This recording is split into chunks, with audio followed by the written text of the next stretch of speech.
a un nuevo episodio de Boleto de Vuelta. En esta ocasión vamos a hablar del caso Dulcie, el asesinato de la activista anti-apartheid y diplomática sudafricana.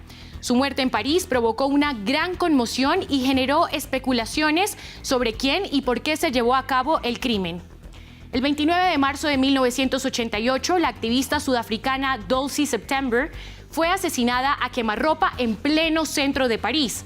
En la década de 1970 había sido encarcelada en su país por sus actividades contra el régimen segregacionista sudafricano. Al ser liberada, se le permitió salir de su país con la condición de que no regresara jamás.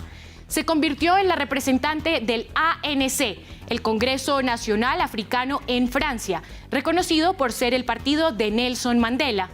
Dulcie September era una ferviente defensora de que Europa impusiera sanciones contra el régimen sudafricano y respetara el embargo de armas impuesto por las Naciones Unidas. En diciembre de 2022, la justicia francesa falló en contra de la familia de Dulcie September, que había demandado al gobierno francés por negligencia con la esperanza de reabrir la investigación sobre su asesinato, un caso que nunca se ha resuelto. Pero, ¿qué sabían los servicios secretos franceses? ¿Acaso la activista sudafricana fue asesinada por investigar el tráfico de armas entre Sudáfrica y Francia? Esta es la historia. Arcueil-la Roja, como era conocido, era el lugar favorito del exilio de Dulcie September. En esta comunidad obrera se sentía segura. Vivía en el cuarto piso de este edificio. Jacqueline, en ese entonces profesora de inglés y activista contra el apartheid, le ayudó a traducir sus comunicados. Aquí vivió de enero de 1987 a marzo de 1988 Dulcie September, representante del CNA en Francia, asesinada el 29 de marzo de 1988 por el régimen del apartheid. Homenaje de la ciudad de Arcueil. Era adicta al trabajo, no se le escapaba nada. Recuerdo una llamada que me hizo a la 1 de la madrugada. Me dijo, ¿te das cuenta de que hay un cantante que se va a Sudáfrica? Hay sanciones, no es posible. ¿Qué haces? ¿Estás durmiendo? Hablaba muy poco francés, pero había aprendido la palabra roupiller, dormir. Le dije, bueno, sí, ya veremos mañana. Esa era Dulcie. Era realmente una persona completamente entregada a la causa. La había apodado la incorruptible. El primer exilio de Dulcie, recién salida de las cárceles del apartheid, fue Londres. Luego llegó a Francia en 1983, orgullosa de representar al movimiento de liberación. En los últimos meses de su vida, le dijo al alcalde comunista de Arcueil que se sentía seguida. No lo suficiente para que el gobierno francés le concediera protección. Fue cuando entró en su despacho del 28 Rue de Petit-Écurie que fue asesinada. 2 hombres le esperaban. Le dispararon al salir del ascensor, recibió 5 impactos de bala a quemarropa y luego le dispararon en la nuca para rematarla. Los falsos pintores llevaban varias semanas espiando la oficina. Nunca los volvieron a ver.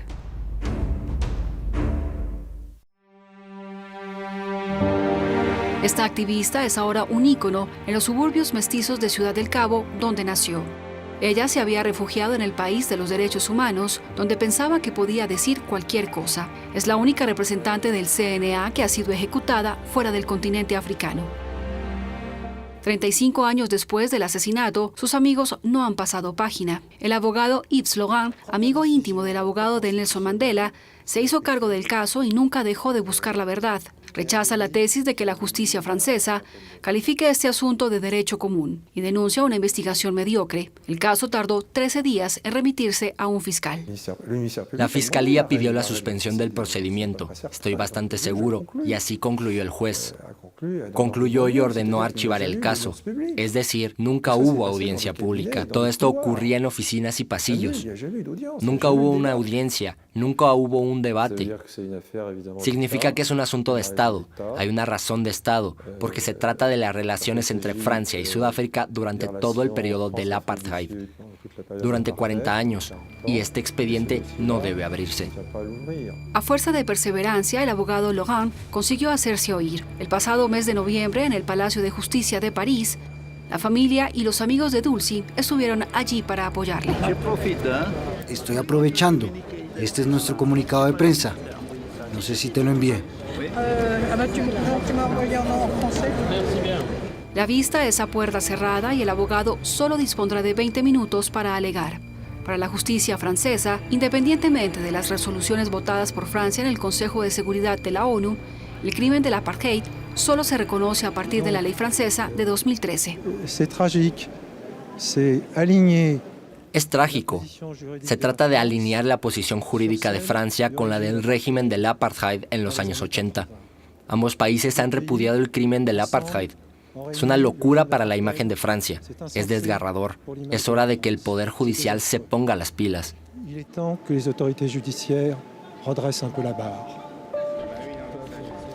La familia de Dulcy apeló. Para nosotros no hay fecha de caducidad. Queremos que se haga justicia. Pero, ¿qué han hecho para merecer esto?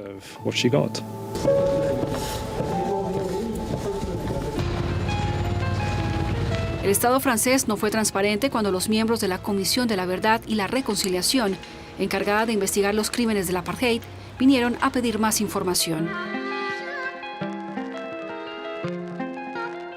Sin embargo, Eugène de Kock, jefe de un escuadrón de la muerte, declaró en abril de 1998 que la muerte de Dulcy estaba probablemente relacionada con los intercambios entre Pretoria y París. Incluso mencionó el nombre de un antiguo paracaidista francés. Nunca se escuchó a Jean-Paul Guerrier. Hoy en día, nadie sabe dónde está. En los archivos de la ANC quedan muy pocas notas personales de su representante en París. It's a French mission, and it talks about their correspondence. Pero lo poco que queda sugiere que estaba investigando el abuso del embargo de armas. Estas notas, por ejemplo, sobre un barco que salió de Burdeos con 2.000 toneladas de material destinado falsamente a Argentina que llegó a Durban. La desclasificación de documentos militares sudafricanos permitirá más tarde comprender los compromisos de los gobiernos europeos con el régimen del apartheid. En 2017, un grupo de investigadores de la Unión Europea publicó una notable investigación. Demuestran que una treintena de países han permitido el desvío del embargo con la complicidad de 200 bancos. En aquella época, Francia era, junto con Israel, el centro neurálgico de la venta de armas. En este contexto fue asesinada Dulcy September. Gracias a una de nuestras fuentes pudimos establecer que un sudafricano sacó de contrabando el arma homicida de Europa. Y sabemos en retrospectiva que la policía francesa hizo desaparecer todos sus documentos importantes tras su asesinato. Pero quizá lo más importante sea comprender las redes que se beneficiaron de este delito. La empresa sudafricana de armamento Armscor tuvo sus oficinas durante 20 años en la Embajada de Sudáfrica en París. Unos 30 funcionarios, algunos con pasaporte diplomático, se encargaban de comprar y vender armas en toda Europa. Hay muy pocas dudas. Las autoridades francesas lo sabían. Contactado por teléfono, Michel Roussin, antiguo miembro de los servicios de inteligencia franceses, cuyo nombre se menciona varias veces en los archivos sudafricanos, declinó hacer comentarios. También afirma no tener información sobre el asesinato de Dulcy September cuando trabajaba en 1988 en el Ayuntamiento de París. La entente cordial entre París y Pretoria trasciende las divisiones políticas. La central nuclear de Koeberg, negociada desde 1974 bajo el mandato de Jacques Chirac como primer ministro, se terminó en 1985. Al año siguiente, París vendió 66 helicópteros Super Puma, que los sudafricanos adaptaron y rebautizaron Oryx, un contrato firmado bajo la presidencia de François Mitterrand. En 1987, el misil Mistral, que el ejército francés aún no había desplegado, fue ofrecido a los sudafricanos para que lo probaran en Angola. Este antiguo soldado sudafricano, que encontramos cerca de Durban, confirma que las guerras en el sur de África sirvieron de campo de pruebas para el equipo militar francés.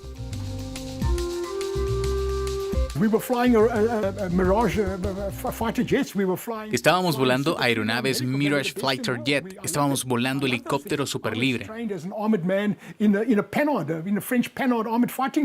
En 1987, este hombre fue reclutado por los servicios sudafricanos para llevar a cabo operaciones en Europa. Viajaba con un nombre falso, Roger Cronin, y nos muestra complacido sus archivos. Este es el nivel de detalle en el que estamos trabajando. Puede ver aquí en los planos. Miren, esta es L'Etoile. Supervisó misiones en toda Europa hasta 1990, pero dice que le sorprendió el asesinato de Dulcie September, que ahora califica de desafortunado, y que le sorprendió mucho su muerte. Nunca he tenido información de que los servicios secretos estuvieran implicados en esta operación. Por supuesto, se dice que Sudáfrica intentaba aterrorizar a los militantes, desestabilizar al CNA. Ahora puedo decirte que, desde mi punto de vista, desde mi perspectiva como operador, esta operación fue contraproducente. Queríamos que nuestros enemigos se sintieran cómodos. Nos encantaba la vigilancia electrónica.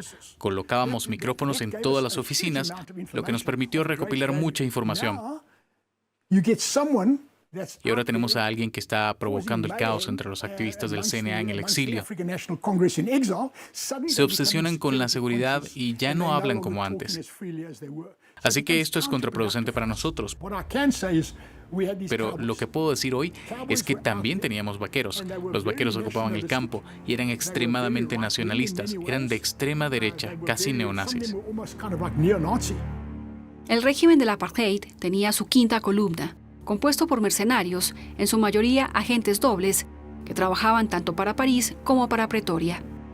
Uno de ellos, Richard Rouget, antiguo activista de derechas, fue el primer acusado en el caso de September. Lo conocimos en Sudáfrica. Afirma haber sido víctima de una guerra de servicios. Cuando trabajaba con Bob Denard en las Comoras, le pagaban los sudafricanos que utilizaban la isla de las Comoras para el tránsito de armas, que luego navegaban tranquilamente hacia Sudáfrica. Esos acuerdos son ahora conocidos por los activistas anti-apartheid. Este sudafricano trabajó durante años en la clandestinidad. Conoció a Dulcie September. Él sabe que ella fue expuesta. Dulcie tuvo que haber informado sobre lo que sabía a Londres. Ella debe haber enviado mensajes a los rangos más altos allí. Lo que hoy sabemos es que había agentes dobles, eslabones débiles, personas que informaban al enemigo, a veces incluso sin saberlo.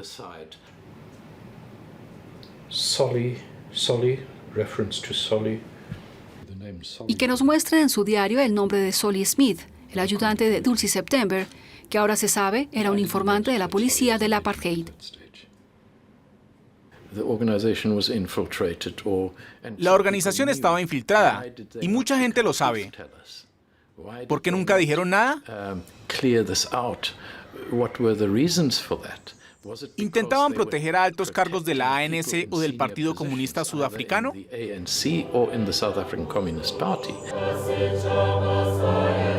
La ANC se resiste a hablar de estas horas oscuras. Los expresidentes Thabo Mbeki, exiliado desde hace tiempo en Londres, y Jacob Zuma, figura clave en la lucha clandestina, nunca se han pronunciado. Solo una persona accedió a recibirnos, un antiguo combatiente de la lucha armada, responsable de inteligencia en Mozambique. El CNA era plenamente consciente de todo lo que estaba ocurriendo. Sabemos mucho más de lo que imaginas. En Francia realmente había un clima de derecha dura y este tipo de clima facilita el reclutamiento de partidarios del apartheid y estaban a salvo en ese país. Podían operar fácilmente. Habría sido mucho más complicado si hubiera riesgo, pero no lo había, ni entonces ni ahora.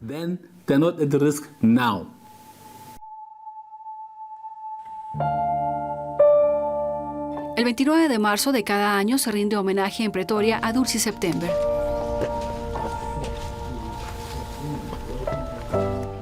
Su nombre está grabado en el Muro de los Héroes, entre otros 75.000 ladrillos de las víctimas del apartheid.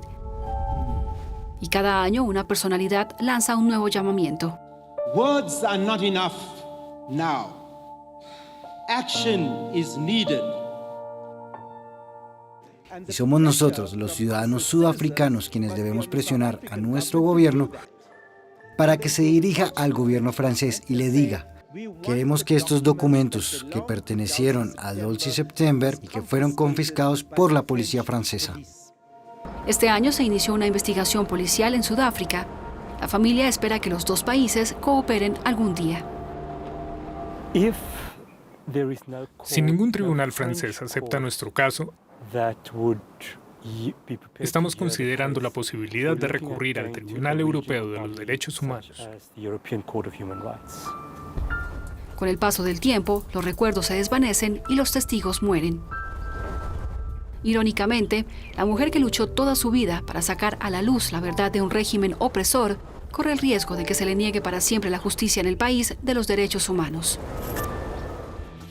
Gracias por acompañarnos en esta edición de Boleto de Vuelta, 35 años después del asesinato de Dulcie September, una mujer que dejó un legado duradero y un recordatorio de los peligros que enfrentaban los activistas anti-apartheid. Recuerde que puede ingresar a nuestra página web france24.com para ver esta emisión y las anteriores. Hasta la próxima.